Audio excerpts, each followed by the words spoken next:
Online video में आप सभी का स्वागत है। जैसा कि आप देख पा रहे हैं, आज का टॉपिक है पाइथागोरस प्रमेय को हम लोग प्रूफ करने जा रहे हैं। पाइथागोरस के नाम से आप लोग क्लास 8 से ही परिचित हैं। उन्होंने क्या बताया था कि अगर कोई, ध्यान समझिएगा, यदि कोई समरूप त्रिभुज हो, समरूप त्रिभुज का मतलब समकोण त्रिभुज हो, तो समकोण त्रिभुज में यह वाला बेटा कर्ण होता है। एक आपका इधर जो खड़ा होता है उसे लंब बोलते हैं और इसे हम लोग बोलते हैं आधार। ठीक, तो उन्होंने कहा था, पाइथागोरस ने कहा था, क्या कहा था कि यदि, ध्यान से समझिएगा, पाइथागोरस ने क्या कहा था, पाइथागोरस ने कहा था यदि कोई त्रिभुज समकोण है तो सबसे बड़ी जो भुजा होगी, मतलब जो कर्ण होगा, वो जो कर्ण होगा, कर्ण का जो स्क्वायर होगा, बाकी बचे हुए दो भुजाओं के वर्गों के योग के बराबर होगा। मतलब कर्ण का स्क्वायर जो होगा वो आधार का स्क्वायर प्लस लंब के स्क्वायर के बराबर होगा। जो चित्र हमने बनाया है इसमें कर्ण AC है, AC स्क्वायर, लंब मान लीजिए AB है, AB square plus BC square. यही हमें प्रूफ करना है। तो चलिए पाइथागोरस थ्योरम को प्रूफ करने के प्रक्रिया में आगे बढ़ते हैं। चलिए आइए, पाइथागोरस को प्रमेय को प्रूफ करने के लिए हमें एक रचना करना पड़ेगा। वो रचना क्या है? रचना में हम क्या करेंगे, एक BD खींचेंगे जो कि लंब होगा AC पर। एक रचना हम कर रहे हैं, जैसे सीधा एक रचना कर रहे हैं, ध्यान समझिएगा, ऐसा रचना कर रहे हैं कि ये लंब हो इस पर। ठीक, चलिए अब आगे के प्रक्रिया पर आते हैं। अब आपको करना क्या है, एक बार इधर का छोटा त्रिभुज का बड़े त्रिभुज से बात करिएगा, फिर इधर का छोटे त्रिभुज इधर के बड़े वाले त्रिभुज से बात करेंगे, फिर अपने आप आंसर आ जाएगा। अगर इधर 90 है तो इधर भी बेटा 90 होगा। चलिए सबसे पहले हम ले लेते हैं त्रिभुज, छोटा वाला त्रिभुज ले लेते हैं CBD तथा त्रिभुज ABC। अब थोड़ा सा अपने दिमाग का प्रयोग करिए। अगर ये C जो क्या बेटा थीटा है, ध्यान समझिएगा, यदि C थीटा है, यदि C मान लीजिए थीटा है, तो यह वाला कोण A क्या होगा, 90 माइनस थीटा होगा। बोलिए, जो ये वाला कोण होगा वो क्या होगा, 90 माइनस थीटा होगा। कहोगे देखिए ध्यान समझिए, अगर ये कोई समकोण त्रिभुज है तो अगर ये 90 है तो मान लीजिए हमने इसको थीटा मान लिया है, तो मान लीजिए ये 90 है और इसको हमको x है, मान लीजिए थीटा प्लस x प्लस 90 बराबर कितना होता है बेटा, 180 होता है।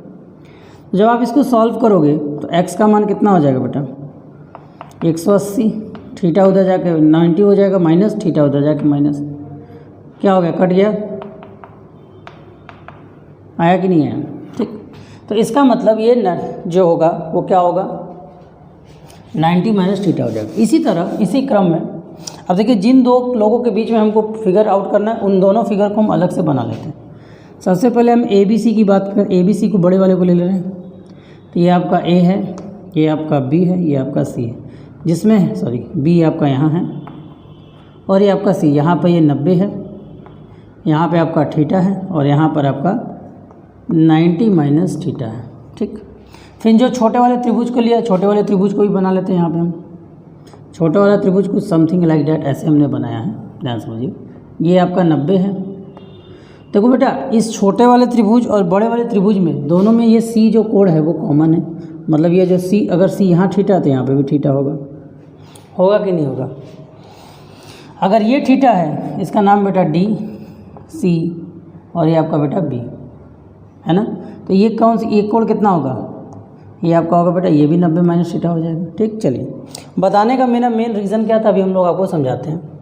तो सबसे पहले त्रिभुज CBD में बात करें तो ये वाला कोण बेटा 90 है, हमको कैसे मिला, इस कोण का नाम क्या बेटा, CDB, और कोण ABC आपस में बराबर है, या आप कह सकते हैं कोण CBA भी बोल सकते हैं, बराबर। क्यों बराबर है, ये 90 डिग्री पे। ये तो हमारे पास सवाल में ही दिया था, ये इस कोण का मान तो हमने अपने सवाल में ही रखा है कि बी को हमने 90 माना हुआ है। और यह जो कोण है DBC ये तो हमने रचना से लिया हुआ है, रचना से हमने 90 लिया हुआ। उसके अलावा कोण C इस त्रिभुज का विभाग है, कोण C इस त्रिभुज का विभाग। किसी भी दो त्रिभुज के यदि दो कोण बराबर हो जाते तो इसका तात्पर्य क्या होता है कि वो दोनों त्रिभुज क्या है बेटा, समरूप है। इसका मतलब हम लिख सकते हैं त्रिभुज CBD समरूप। अब लिखने का तरीका क्या होता है, C के जैसा यहाँ कौन है बेटा, C है बड़े वाले त्रिभुज में। B के जैसा वहाँ पे क्या है, यहाँ पे B देखिए 90 माइनस थीटा, यहाँ B के जैसा A है। देखिए B पे कोण कितना है 90 माइनस थीटा, यहाँ पे B 90 माइनस थीटा किस पर, A पर है। और उधर आपका C है, अच्छा CBD, यहाँ D है और वहाँ पे D की जगह क्या है बेटा, B है। ये आपका हो जाएगा। लिखने का तरीका ऐसा होता है। अब देखिए हमें क्या करना है, देखो बेटा हमारे पास समरूप त्रिभुज की प्रॉपर्टी आ गई। समरूप त्रिभुज हो जाने के कारण इसका मतलब क्या होता है कि उनके सभी जो संगत भुजाओं का अनुपात है वो बराबर होगा। अब हमें कौन सी भुजा पर फोकस करना है, देखो बेटा DB का कोई मतलब है नहीं, DB का कोई लेना देना है। देखो जो हमें प्रूफ करना है उसमें कहीं भी DB नहीं है, तो हम ऐसा दिमाग लगाएंगे कि हर चीज़ में ये यही लोग आए और कोई ना आए। ठीक, चलो अगर हम इस त्रिभुज के हिसाब से, छोटे वाले त्रिभुज के हिसाब से CB को गेन करते हैं, छोटे वाले त्रिभुज के हिसाब से अगर हम BC को लेते हैं, ध्यान समझिएगा, छोटे वाले त्रिभुज के हिसाब से अगर हम CB को लेते हैं तो CB किसके सामने था बेटा, 90 डिग्री के सामने। तो बड़े वाले त्रिभुज में 90 डिग्री के सामने कौन था बेटा, AC है। तो यहाँ पे आप ले लेंगे AC। ठीक, अब आइए हमें DB नहीं लेना, इस बात को ध्यान दीजिए, ये ले लिया। अब हम अगर DC को ले लें, किसको ले लें बेटा, DC। अगर हम DC को ले लेते हैं छोटे वाले त्रिभुज में, अगर छोटे वाले त्रिभुज में DC को ले, DC किसके सामने बेटा, 90 माइनस थीटा डिग्री के सामने, और यहाँ पे 90 माइनस थीटा डिग्री है तो इसके सामने कौन है बेटा, CB है। तो यहाँ पे आप लिख दीजिए CB या BC, एक ही बात है। बोलिए, देखिए यहाँ पे अब आप सोच रहे होगे कि सर 90 ये एंगल बताने की ज़रूरत क्या थी। एंगल इसीलिए बताया गया था ताकि आप संगत भुजाओं की पहचान कर सको।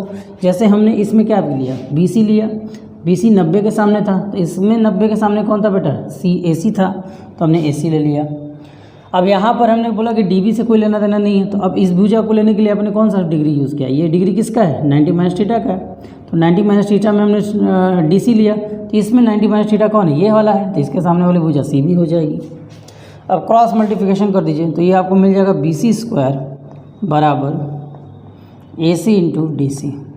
इसको इक्वेशन नंबर 1 मानकर छोड़ दीजिए। ठीक, जो प्रक्रिया आपने नीचे वाले छोटे और बड़े त्रिभुज के साथ किया है, सेम वही प्रक्रिया आप बड़े वाले त्रिभुज और छोटे ऊपर वाले त्रिभुजों में करेंगे। सेम वही, फिर से वही बनाइए, बड़ा वाला त्रिभुज फिर से बना लीजिए, ध्यान समझिए। तो ये आपका A है, ये आपका B है, ये आपका C है।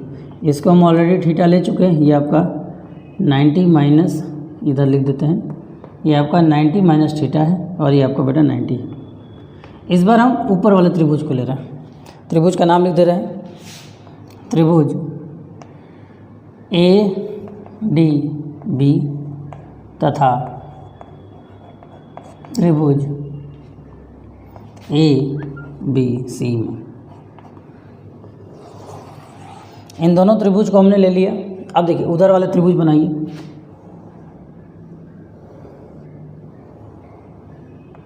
ये आपका D, ये आपका A, ये आपका B। देखा जाए तो इस A दोनों में कॉमन है, तो A की जो वैल्यू यहाँ होगी वही वैल्यू यहाँ पे भी होगी। जो वैल्यू A की यहाँ पर है वही वैल्यू A की यहाँ पे भी होगी। यहाँ पे D आपका बेटा क्या है, 90 डिग्री है। ठीक, इसका मतलब ये 90 माइनस थीटा है, तो ये बचा हुआ एंगल इसके बराबर ही हो जाएगा। चलिए अब आते हैं लिखने के प्रोसेस में।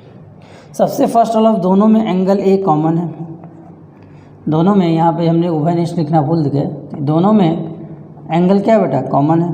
तो एंगल है इधर भी, एंगल है इधर भी कॉमन है, ये आपका उभयनिष्ठ हो गया। इसके अलावा कोण 90 डिग्री, इस 90 डिग्री का नाम हम क्या लिख सकते हैं बेटा, ADB। कोण ADB बराबर कोण ABC कितने के बराबर है बेटा, 90 डिग्री के बराबर। जब हमें ऐसा मिला, जब हमें ऐसा ये मिल गया तो हम क्या लिखेंगे बेटा, त्रिभुज BDC बराबर समरूप त्रिभुज। अब देखो नाम कैसे लिखा जाता है, नाम मैंने आपको बताया हुआ है। यहाँ पर B के जैसा कौन था बेटा C, तो यहाँ पर आप लिखोगे C। D के जैसा यहाँ पे कौन है B, तो आपका हो जाएगा CB। इसमें भी बेटा देखो हमने तुमको बताया कि हमें DB से कोई लेना देना है, मतलब हम इस साइड से हमें कोई लेना देना नहीं है। अब आइए, इस साइड से लेना देना नहीं है मतलब हम इस साइड को तो ले सकते हैं। ये साइड किसके सामने, 90 डिग्री के सामने। ये साइड किसके सामने, 90 डिग्री के सामने। तो यहाँ पे आप कहोगे बेटा AB बटे में, और यहाँ 90 डिग्री के सामने कौन है बेटा, AC है। इस त्रिभुज में अगर ये दोनों त्रिभुज समरूप हैं तो इनके संगत भुजाओं का अनुपात क्या होगा, बराबर होगा। तो यहाँ 90 डिग्री के सामने कौन है बेटा, AB है, और यहाँ 90 डिग्री के सामने कौन है बेटा, AC है। तो AB अपन क्या हो जाएगा बेटा, AB अपन आपको क्या मिल जाएगा, AC मिल जाएगा। ठीक, क्या मिल जाएगा, AB अपन आपको क्या मिल जाएगा, AC मिल जाएगा। अब देखो ध्यान से, इसी तरह अगर हम इस कोण को लेना नहीं तो हमको अगर ये वाला साइड लेना, तो ये वाला साइड किस कोण के सामने, थीटा के सामने। यहाँ पे थीटा कौन है बेटा, ये है, और इस थीटा के सामने कौन है बेटा, AB है। तो अगर इस साइड का हम DA और इस साइड का क्या आ रहा है बेटा, AB आ रहा है, क्रॉस मल्टीप्लिकेशन करोगे तो क्या हो जाएगा बेटा, AB square is equal to AC into DC DA। ये आपका समीकरण नंबर 1 और 2 हो गया। यदि हम समीकरण 1 और समीकरण 2 को, ध्यान समझिए क्या क्या है, यदि हम समीकरण 1 और समीकरण 2 को क्या कर दें, जोड़ दें, तो हम यहाँ लिखने जा रहे हैं समीकरण 1 प्लस 2, दोनों को जोड़ दीजिए। समीकरण 1 प्लस समीकरण 2 को जोड़ दीजिए। जब समीकरण 1 और समीकरण 2 को अगर यदि आप जोड़ दोगे तो देखो ध्यान से, समीकरण 1 क्या है बेटा, AB है, तो AB square plus BC square हो गया। ठीक है ना, इधर का LHS जुड़ गया। अब RHS पे आओ, तो RHS में क्या लिखा है बेटा, AC DC plus AC into DA। इन दोनों में आपको क्या कॉमन दिख रहा है बेटा, इन दोनों में आपको AC कॉमन दिख रहा होगा, तो AC बाहर ले लीजिए। ये आपका DC प्लस DA हो गया। अब थोड़ा देखिए ध्यान से, DC और DA मिलकर क्या बन जाएगा, ADC। ध्यान से देखिए, DC और DA मिलकर क्या बन जाएगा बेटा, AC। तो अब आपका क्या हो जाएगा, ये AB square plus BC square is equal to, AC अपने पास पहले से था, AC अपने पास पहले से था, और DC और ये मिलकर AC एक और हो गया। तो AC का AC से गुणा होगा तो क्या हो जाएगा, AC स्क्वायर। तो अपने पास क्या आ गया बेटा, AB square plus BC square बराबर हो गया बेटा AC स्क्वायर। ठीक, समझ में आया, यह अपना हो गया। इसमें कुछ बातों को याद रखिएगा। इसमें जो त्रिभुज, समरूप त्रिभुज में जो कर्ण होता है वो सबसे बड़ी भुजा होती है, कर्ण सबसे बड़ी भुजा होती है। ठीक है, इसको याद रखना। ठीक है, समझ में आया। तो हमने क्या किया था, बस एक रचना किया था। रचना के आधार पर पहले नीचे वाले छोटे त्रिभुज का तुलना बड़े वाले त्रिभुज से कर दिया, फिर ऊपर वाले छोटे त्रिभुज की तुलना बड़े वाले त्रिभुज से कर दिया। तुलना करने पर हमें समीकरण 1 और समीकरण 2 प्राप्त हो गया। दोनों को जोड़ दिया। जोड़ने के बाद एक तरफ तो ठीक है, दूसरे तरफ में AC कॉमन हो गया। फिर DC और DA को देखा तो वो भी AC के बराबर, तो AC से AC का गुणा हो गया, तो क्या हो गया बेटा, AC स्क्वायर हो गया। और यह थ्योरम बहुत ही इम्पॉर्टेंट है, ये आपके एग्ज़ाम में आते हैं, तो इसको अच्छे से नोट कर लीजिएगा। थैंक यू, नोट कर लें।